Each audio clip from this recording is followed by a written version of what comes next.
Ladies and gentlemen, up next, Tales from the Crypto, Bitcoin and the Digital Economy. Please welcome Strategy Executive Chairman and Co-Founder, Michael Saylor, and CPAC Board Member, Christos Marafatsos.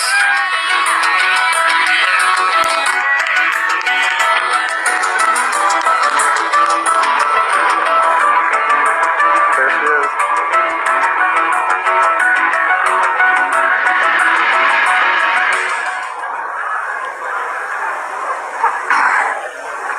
Good morning, everyone. What about that speech from our Vice President and our great Mercedes Schlapp? I am not as good as a moderator as Mercedes. Michael turned to me and said, "Man, she's good." I go, "Mike, I'm not that good." But good morning, everyone. Thank you so much for being here. It's an honor to be here at CPAC, moderating one of the most critical discussions of our time. The future of Bitcoin, digital assets, and financial freedom. We are witnessing a once-in-a-generation transformation in how people store and transfer wealth and value.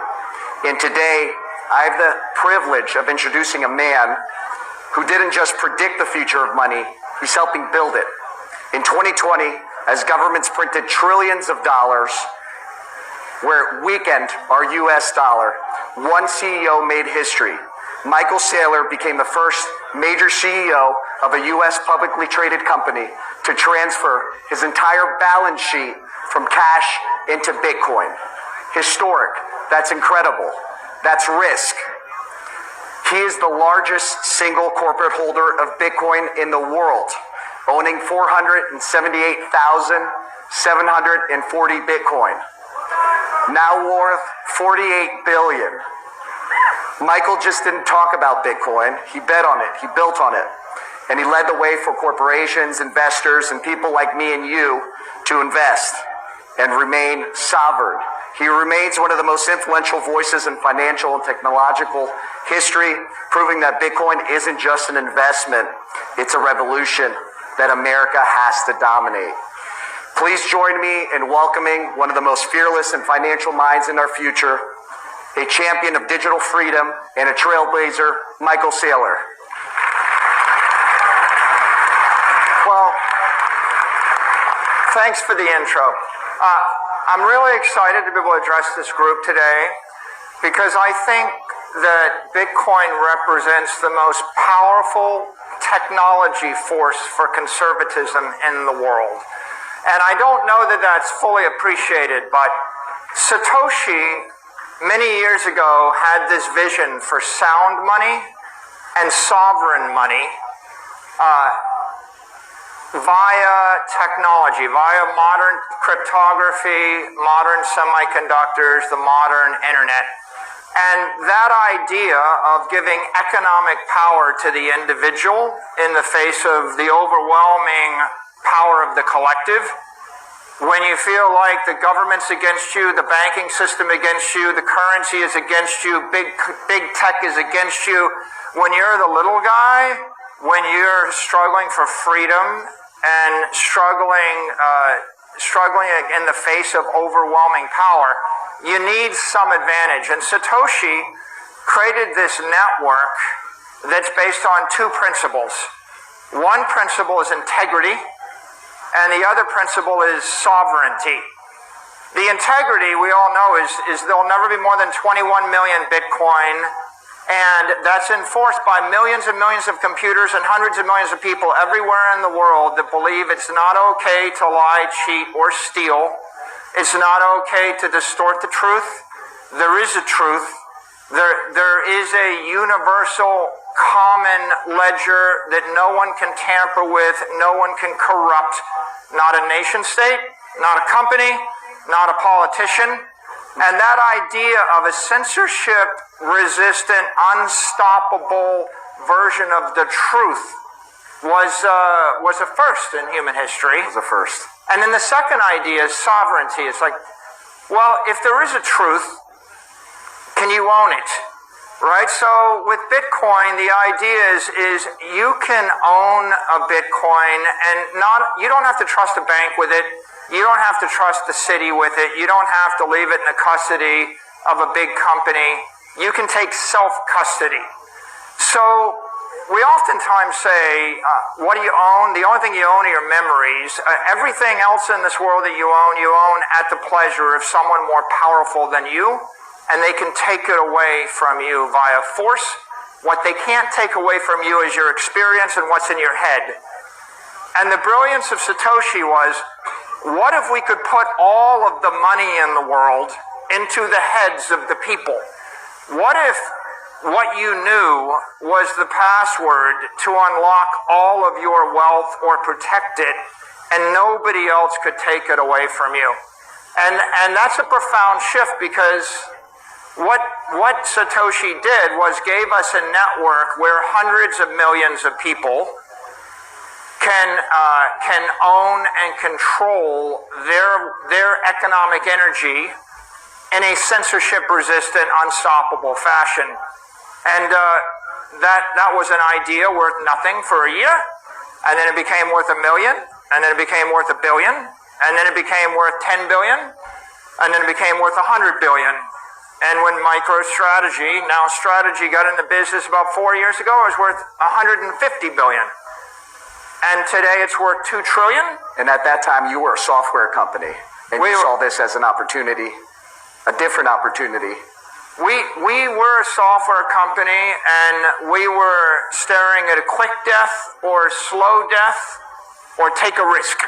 And, you know, when the COVID lockdowns took place and the interest rates went to zero, we had to decide, were we going to sell the company, throw in the towel, or could we find a way out?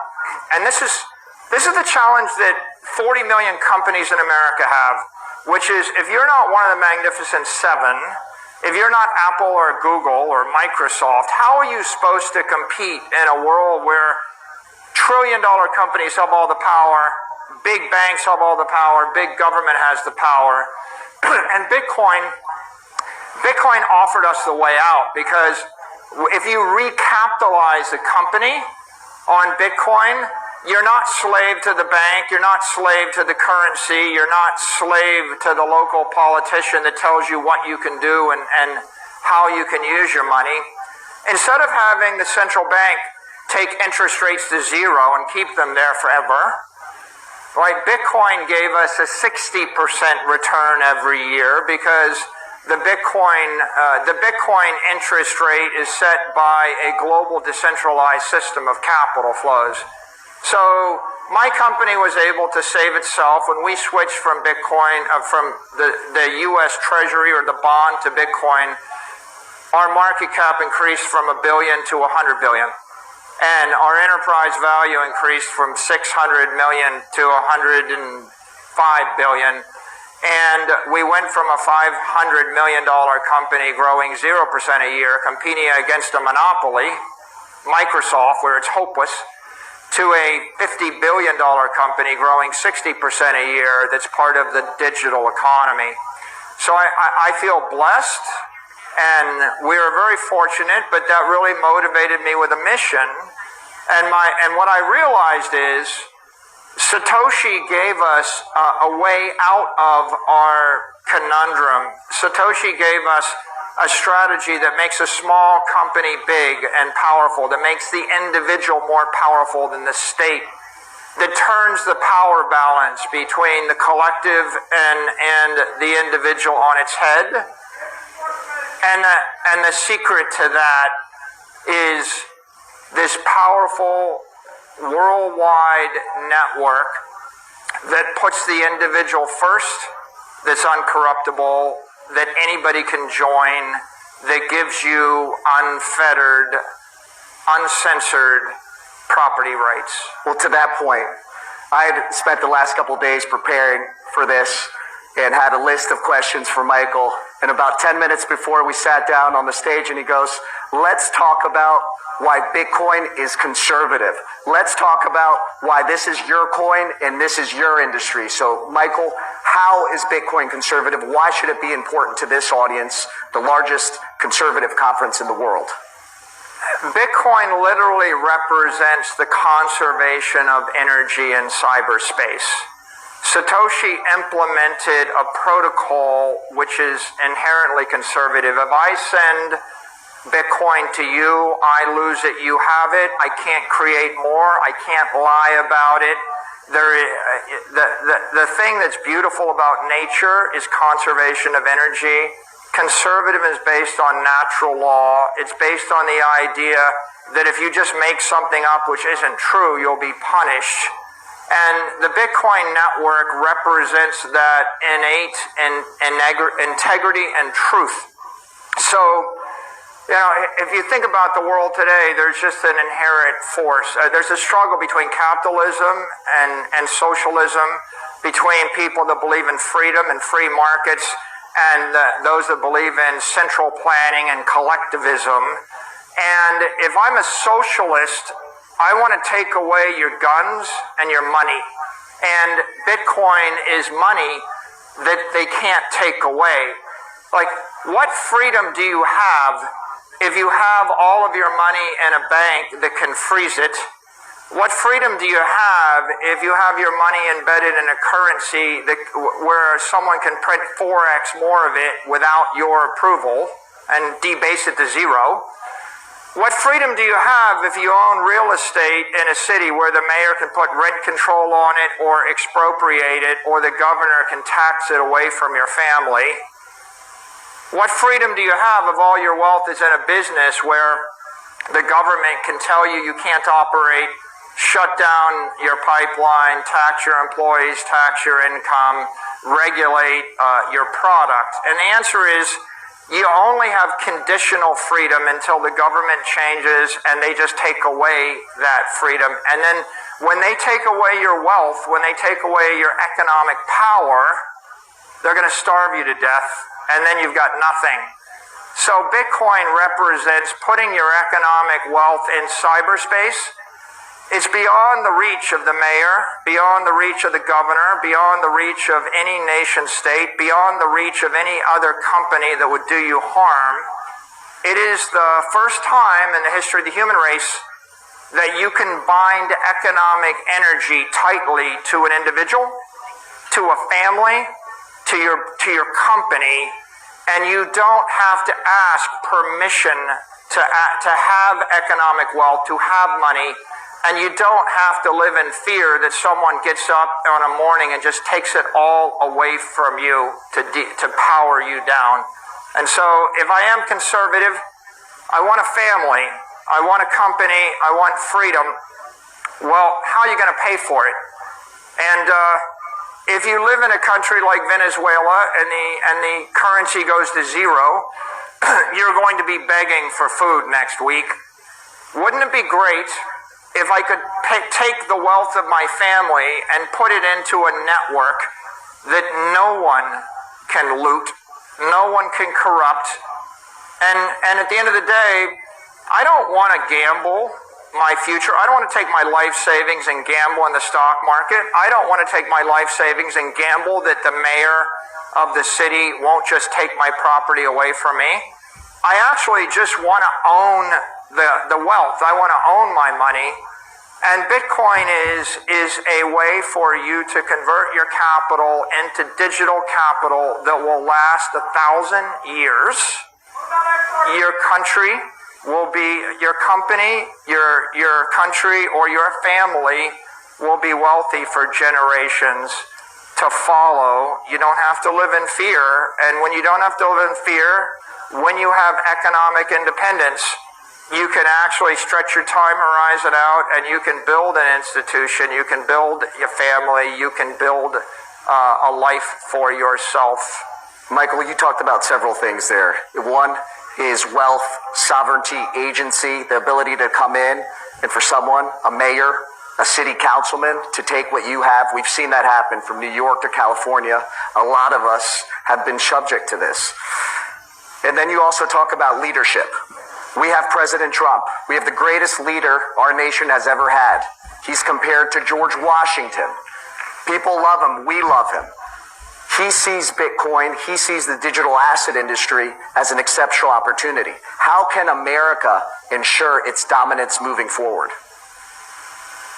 You know, this nation became great because of the Louisiana Purchase. We bought a third of the country from Napoleon for a few $1 million. Then we purchased Texas and California from the Mexicans for a few million more. Then we purchased Alaska from the Russians for a few million more.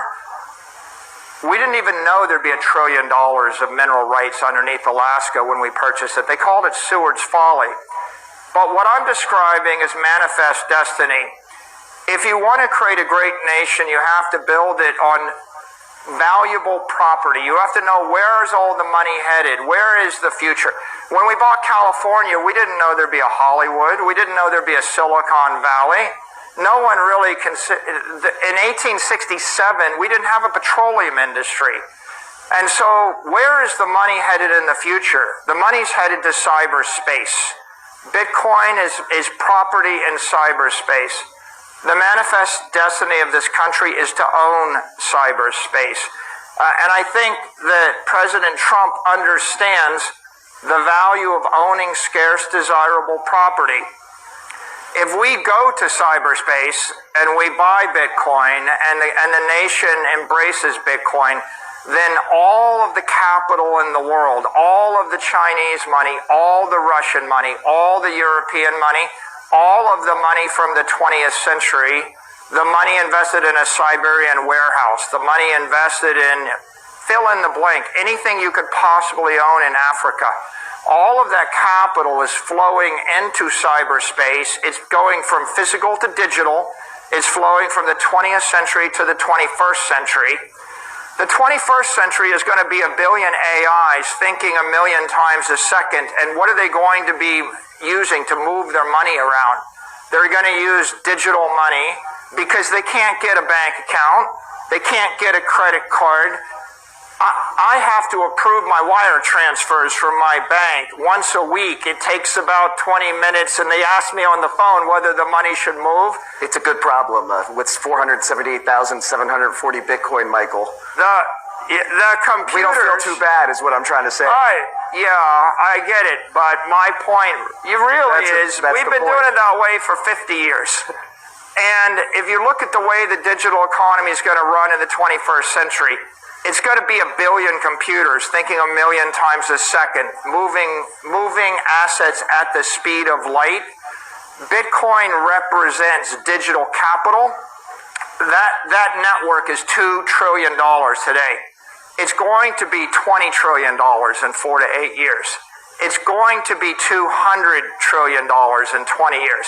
Then it's going to grow faster than every other asset in the world. It's going to continue to grow. The United States should own it, right? Is that the conversation? Talk to us about the U.S. Bitcoin reserve. Everyone, and we've heard a couple other coins being yelled out by the crowd, and people want to know: are we going to have a U.S. Bitcoin reserve? And when is that going to happen? The way to think about Bitcoin is it's the most powerful digital network in the world. It is cyber power. If you want to dominate the next 100 years, just like the last 100 years is based upon dominating sea power, fire power, air power, space power, nuclear power. You want to dominate cyberspace. You want cyber power.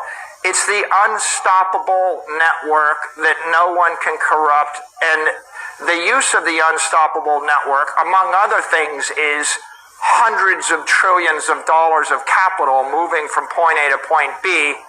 But the other use of the network is I can send a message which is unstoppable, and I can store information that is unstoppable, and I can prove beyond a shadow of a doubt the authenticity of an instruction or a document. No country, no company, no individual, not 1 trillion computers can corrupt that message. So if you want to own the future, you want to own cyberspace. How do you own cyberspace? You own Bitcoin, and then you run the Bitcoin network. You mine Bitcoin, you own Bitcoin. President Trump understands property. He understands the value of Greenland. He understands the value of Alaska. He understands the value of oil rights. He understands drill, baby, drill would be impossible if we didn't own the land, right? He understands American dominance. And land is physical property. When I run electricity through semiconductors and I create a wall of encrypted energy, I create digital property. Bitcoin is digital property. You should own it. Your company should own it. Our nation should own it. It is the future. In your perspective, how soon do you think we're going to be buying Bitcoin and have within our U.S. reserve at a timeline? It's going to be 12 months, 24 months? I think there's an appreciation of the power of Bitcoin throughout the cabinet, throughout the House, throughout the Senate.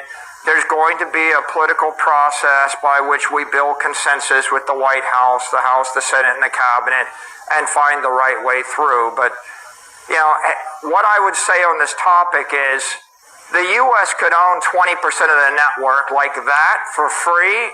The dollar would strengthen, the nation would be enriched. And the real promise is if you own 4 to 6 million Bitcoin, you're going to pay off the entire national debt. You're going to neutralize it. We can generate a $50 trillion to $80 trillion benefit to the United States people, to the citizens, to the taxpayers, and we can do it simply by seeing the future. It cost $6 million to buy Alaska. The payoff was $1 trillion. Just like right now, you can literally buy it for a song and dance. That's the opportunity.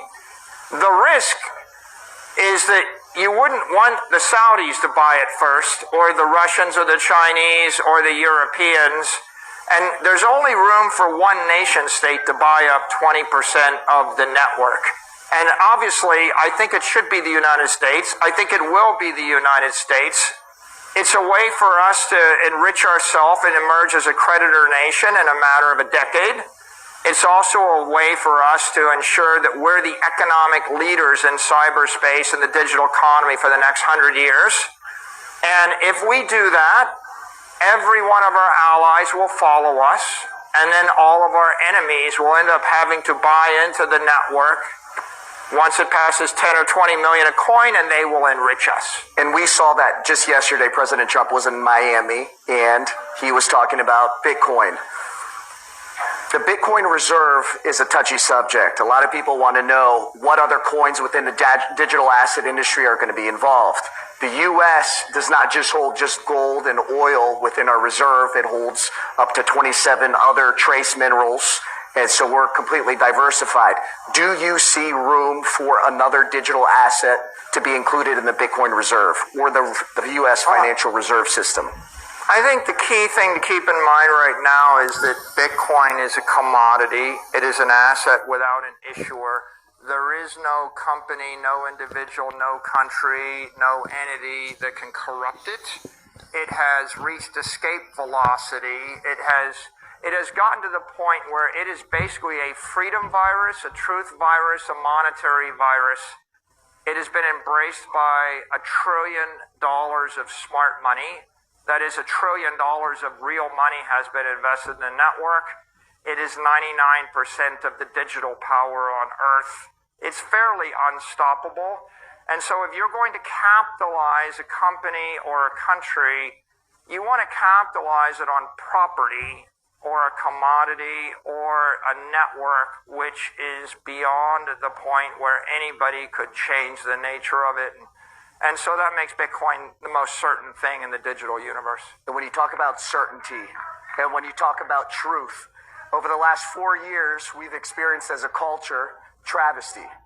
We haven't been able to speak. We've been censored. How does Bitcoin, what is Bitcoin to you? What do you see that others don't? And how can conservatives capitalize on the opportunity to take advantage and make sure that America is dominating our future, that we have the economic freedoms, that our children and our families in America will stay at the front runner of this industry? What I would say to everybody in this room is if you want freedom, if you want liberty, if you want to live your finest life, you're going to need economic power. You need physical power, you need political power, but you need economic power. Bitcoin represents economic armor. When you put on the suit of armor, then no mayor, no government, no collectivist, no socialist can debank you. They can't take your money away. They can't impoverish you. Just like a gun is a deterrent, Bitcoin is a deterrent, because if you have wealth in Bitcoin, you have the option to move it to any jurisdiction and you can keep it, and no one can take it away from you by a force of violence, no matter where you are on Earth.